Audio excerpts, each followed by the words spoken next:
All right, you have Virat Kohli, who's now hailing Ashwin's illustrious career. Kohli says Ashwin, who he played with for nearly 14 years, has retired today, and that makes him emotional. Kohli says he watched Ashwin grow as a cricketer, calling him a master.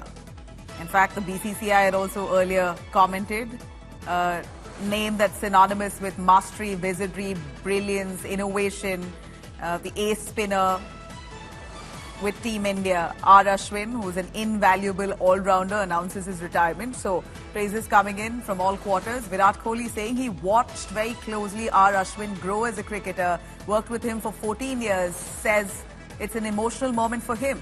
Let me bring in Nikhil Naz for more on that. Nikhil, elaborate on Ashwin's illustrious career, what he contributed to India.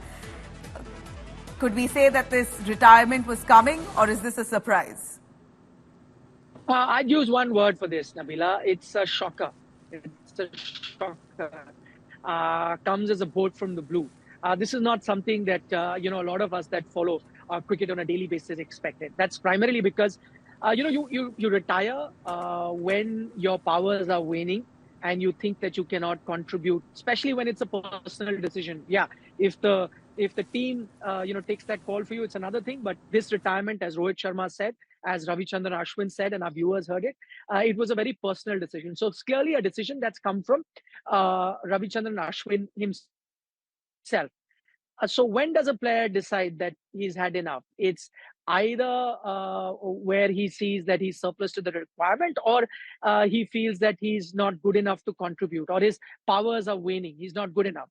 But truth be told, at the moment, in this entire country of 1.4 billion people, he remains the best spinner in red ball cricket, without doubt, head and shoulders above everyone else. And I'm talking about current form. I'm not looking at the legacy that he's left behind. You alluded to his record and what all he's achieved. That's another thing. But I'm just talking about right now, the ground reality, even if he was a youngster, and if he was to go up against the rest of the spinners that you have in the country, some of whom are also part of this squad, he is clearly the best red ball spinner that you have in the country.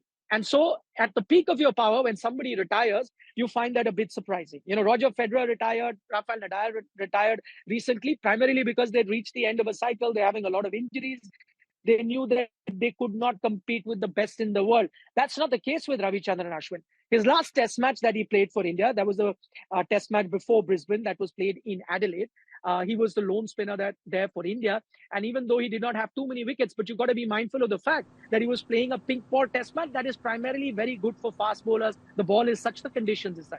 Yet, as a spinner, he left his mark. He was, outstanding in the spells that he bowled. So even his last test match, he was very good. As I say, the best spinner. And in that scenario, if he decides to retire, I can't think of any other word other than shocker to describe it. He, as you said, is second in the list of, most wickets. We oftentimes hear of batters chasing records. How many times we've done discussions on Virat Kohli? Could he be that player who goes past Sachin Tendulkar's record of 100 hundreds? Clearly, he's gunning for that. It's a similar record that Ravichandran Ashwin was chasing, that of being the highest wicket taker for India in Test match cricket. Anil Kumble is about 80 odd wickets ahead of him. And we thought that the kind of bowling that Ravichandran Ashwin is doing now, you saw him play for another WTC cycle, maybe a couple more years. A couple of more years for Ravichandran Ashwin, he very well could have been the highest wicket taker. So if somebody tells me that Ravichandran Ashwin has decided to quit the game because he thinks his powers are waning, or he's come at the end of his cycle of his test career, it'll be very hard for me to believe. I think there are circumstances, there are things that are happening around him that has him to take this decision. He has been very unfortunate in the past few years, where he's been left out, even on occasions where everyone thought that he should have been playing. I think all that has played in his mind.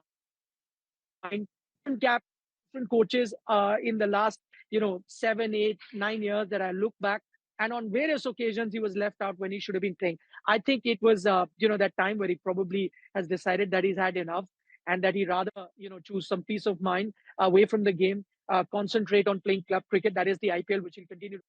Because in Test cricket, I think he felt that he was surplus to the requirement of the Indian team, despite the fact that he was still on top of his game.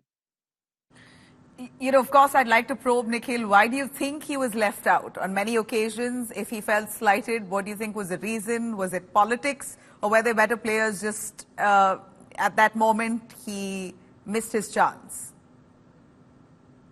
I wouldn't say there was any sort of politics. I think they were poor cricketing decisions. And I think somewhere, the longest format of the game, that's Test cricket, has been corrupted with a lot of white ball thinking, where you started picking players that can offer you a dual role, players that can give you a bit of batting alongside their bowling. If let me put it in a different way. If Ravichandran Ashwin had played, he made his debut in 2011. If he had made his debut a decade before that, I think he would have played far more many test matches for India than he's ended up playing now. Because in those days, the thinking was straight. White ball cricket, you got all-rounders, you got bits and pieces cricketers, you got people that could contribute in different ways.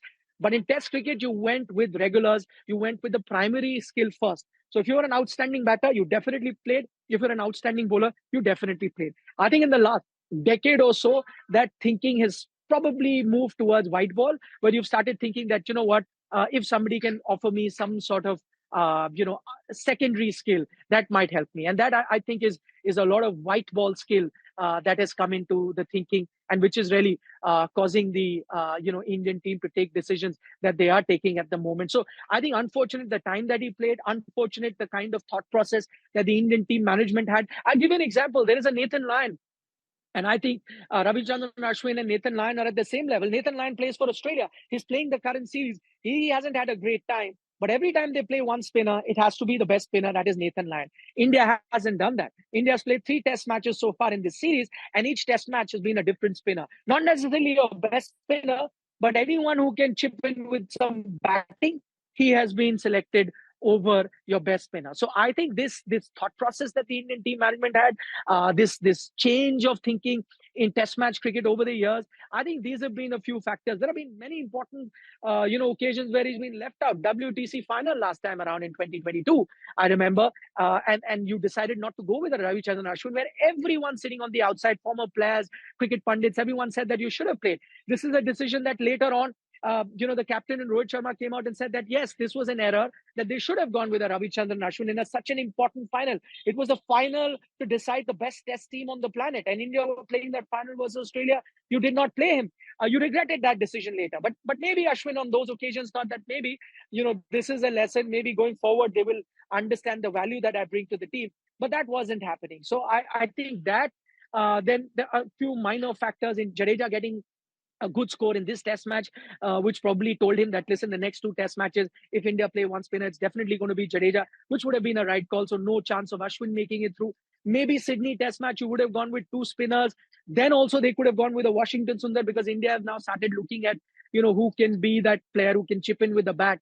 And while Sundar is no match to Ashwin, the off spinner, but of course, he's a much better batter. So I think those things, the thought process, where Indian cricket is heading, I think those are the decisions. And it tells you a lot that, he's had to take this decision in the middle of the series, and he's actually flying back. There are still 2 test matches to go. And because he feels he's surplus to the requirement, he thought it's better to have some peace of mind. And he's flying back tomorrow itself, while India are going to be playing 2 more test matches in Australia.